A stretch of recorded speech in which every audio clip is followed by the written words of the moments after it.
계속해서 인사청문회 관련 소식입니다. 김희수 헌법재판소장 후보자 청문회에서는요.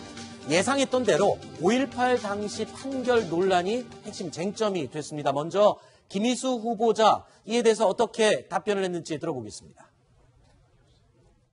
5.18 민주화운동 당시에 후보자는 당시 시위대를 싣고 버스를 운전해서 경찰 저지선을 돌파한 씨에게 사형 선고를 했고 논란의 소지가 있습니다. 이 판결로 상처를 입고 피해를 입은 분들에게 정식으로 사과를 할 의향은 없으십니까? 5.18은 저에게 굉장히 괴로운 역사였습니다. 법무관으로서 유족들의 슬픔과 아픔 이것을 참작하지 않을 수 없었고 또 주어진 실정법이 가진 한계를 넘기 어려웠습니다. 저는 그 재심 판결 헌정질서 파괴 행위에 대한 항거 행위로서 정당행위로서 무죄라는 재심 판결을 수용을 합니다. 제 판결의 결과로 지금까지 고통을 받고 있는 사람들에게 진심으로 죄송한 마음입니다.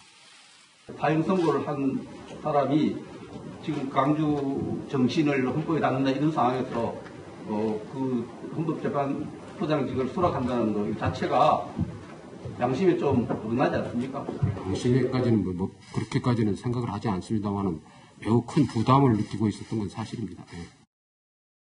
문재인 대통령은 5.18 정신을 헌법에 명시하겠다라고 공약에 내놓기도 했습니다. 그런데 지금 김희수 헌법재판소장 후보자의 과거 전력에 보면 5.18 당시 군 법무관으로서 사형 선고를 내렸던 이력. 아무래도 문재인 대통령에게는 부담이 될 수밖에 없겠죠, 국장님. 아무래도 뭐 그런 부분들이 있죠. 특히 이제 정치권에서 계속해서 저런 부분을 가지고 이제 공세를 펼칠 것이기 때문에 네. 신경이 쓰일 수밖에 없습니다. 그나마 이제 문 대통령으로서는 다행인 것이 광주 현지에 있는 5.18 관련 단체들이 이 김희수 헌법재판소장 후보자에 대해서 어떤 크게 문제를 삼지 않고 그래도 그 정도면 그냥 봐줄만 하다라고 어느 정도 좀 긍정적인 반응을 지금 보이고 있는 그 부분은 상당히 이제 문 대통령으로서는 그나마 다행스러운 부분이라고 할 수 있습니다. 네. 자, 헌법재판관 시절에도 미스터 소수 의견이다라는 별명을 얻을 정도로 항상 소수 결정을 내렸던 김희수 후보자. 자, 오늘 이와 관련해서도요, 야당에서 공격이 있었습니다. 영상 준비했습니다. 함께 보시죠. 그 소수 의견이라는 것은 이 법정 의견에 동의하지 않는 어떤 사람들에게 자기들의 의사도 헌법재판소에서 고려해서 진지하게 고민하고 있구나. 이런 의미도 주고 한 10년, 20년 뒤에 어떤 새로운 일이 벌어졌을 때 그 소수 의견이 다수 의견이 될 수 있는. 통진당 해산 반대하는 그 소수 의견을 쓰셨을 때 혹시 정치적인 부담감 같은 것은 갖지 않으셨습니까? 제 헌법 해석의 범위 내에서 쓴 것이기 때문에 뭐 특별한 부담감은 느끼지는 않았습니다. 이 모든 판결이 민주당이 얘기하는 그대로 지금 따라가고 있기 때문에 민주당 의견을 따라가서 그렇게 결코 제 의견을 낸 적은 없습니다. 실제 결과가 지금 있지 않습니까? 결과가 그렇더라도 뭐 민주당하고 똑같은 의견을 제가 따라갔다는 건 저를 모욕하는 말씀 같습니다. 다 사전에 민주당에서 제기된 내용이거나 발의된 법안이거나 전부 그런 내용들입니다. 후보자가 뒤따라가서 판결한 거지. 전혀 그렇지 않습니다. 헌법재판관. 네, 지금 얘기를 들어보면요, 이 소수 의견이 나쁜 건 아니지 않습니까? 그런데 지금 야당의 공격 포인트는 이겁니다. 그러니까 결과적으로 보면 민주당의 입장과 항상 모든 판결이 일치했던 거 아니냐.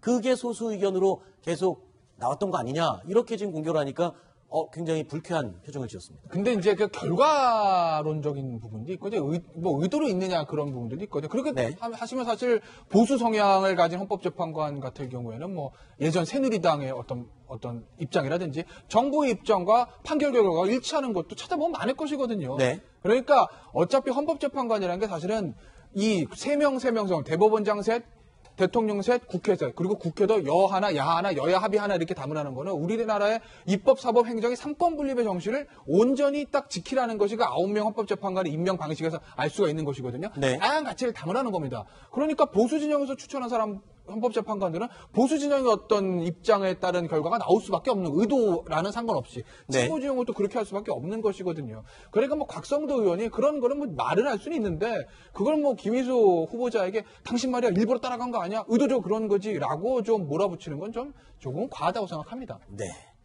자, 오늘 공방 내용 중에는 5.18 당시 판결도 공방의 핵심이었지만 또 한 가지 있습니다. 오전과 오후를 통틀어서 계속 공방이 됐던 내용입니다. 과연 후보자 지명을 누구에게 통보를 받았느냐?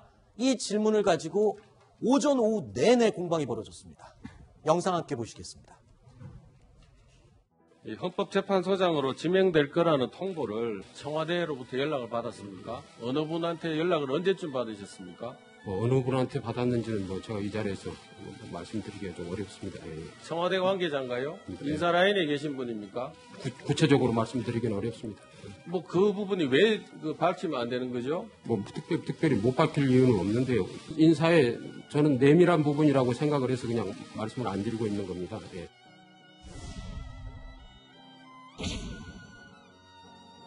(5월 19일) 날 지명 통보를 받았다고 그랬죠.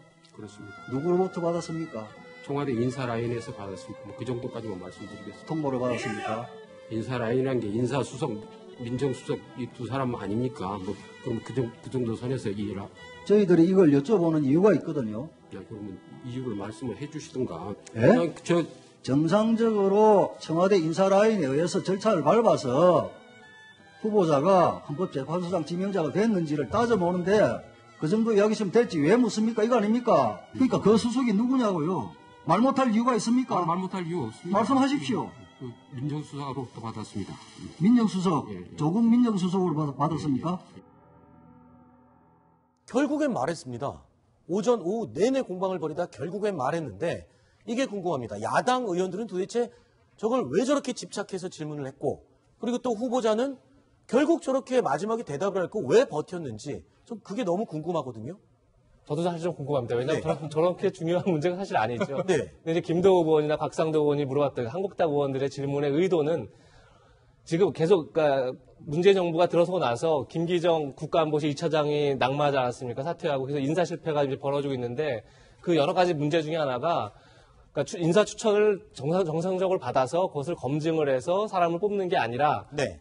대통령이 낙점을 해서 바로 발표를 하고 나서 뒤늦게 검증하다 보니까 이렇게 실패가 난 거 아니냐 이런 이제 의혹을 갖고 있는 거죠. 그래서 그걸 확인하기 위해서 과연 당신은 누구한테 지명을 받았느냐. 그러니까 제대로 인사 추천을 받고 검증을 받은 이후에 그 다음에 이제 통보를 받은 거냐 아니냐 이제 그걸 따져 물었던 거고요. 네. 결국 근데 이제 김일수 그 후보자 입장에서는 저쪽에 그런 의도가 있다는 게 보였던 거겠죠. 그러니까 잘못 얘기했다가 괜히 오히려 더 말리고 꼬이고 하지 않겠나 그래서 네. 버텼는데 오히려 그게 더 악화가 된 것 같습니다. 그래서 처음부터 조국 수석에게 이제 검증 끝나고 나서 충분히 통보를 받았다 이렇게 얘기했으면 뭐 쉽게 통과될 수 있는 얘기가 아니었나 이런 네. 생각이 듭니다. 예. 사실은 그냥 쿨하게 처음 질문 나왔을 때 네. 바로 그냥 조국 민정수석으로부터 받았다 네. 이렇게 해도 큰 어떤 이슈가 될 수 있는 그런 사안은 아닌데 네. 최근에 이제 언론에 조국 민정수석과 관련된 보도들이 계속 나오면서 인사 검증, 인사 부분에 대해서 뭐 책임을 져야 된다 이런 내용들이 나오니까 네. 아마 김희수 후보자로서는 조금 그 이름을 이야기한다는 것이 자체가 부담스러웠습니다. 상당히 좀 부담스러웠던 것 같고 그 부분이 이제 어떤 야당 쪽에 또 공세의 빌미를 주지 않을까 이래서 뭐 자꾸 얘기를 안 했던 것 같은데 뭐 글쎄 처음에 얘기를 차라리 해버렸다면 훨씬 예, 가볍게 넘어갈 수 있지 않았나. 굉장히 흥미로운 대목이 처음 질문한 게 곽상도 의원입니다. 곽상도 의원은 박근혜 정부 초대 민정수석입니다. 네. 사실 박근혜 정부도 초창한 게 6명이 낙마랍니다. 그래서 네. 굉장히 어려웠고 민정수석 사퇴라는 얘기까지 나왔었습니다. 그러니까 네. 사실 본인이 누구보다도 당시의 심정을 잘 알 것 같아요. 현재 이 정부의 그러니까 조국 민정수석이든 아니면 어쨌든 인사 라인의 마음을 누구가 잘 알 것 같은데 본인이 질문한 게 자체가 굉장히 전 흥미로운 대목으로 봤습니다. 예. 네. 알겠습니다. 지금까지 5가지 소식을 살펴봤고요. 이어지는 6번째 소식도 역시 청문회 관련 3번째 인사청문회 대상입니다. 저희가 3위로 꼽아봤습니다. 확인해 보시죠.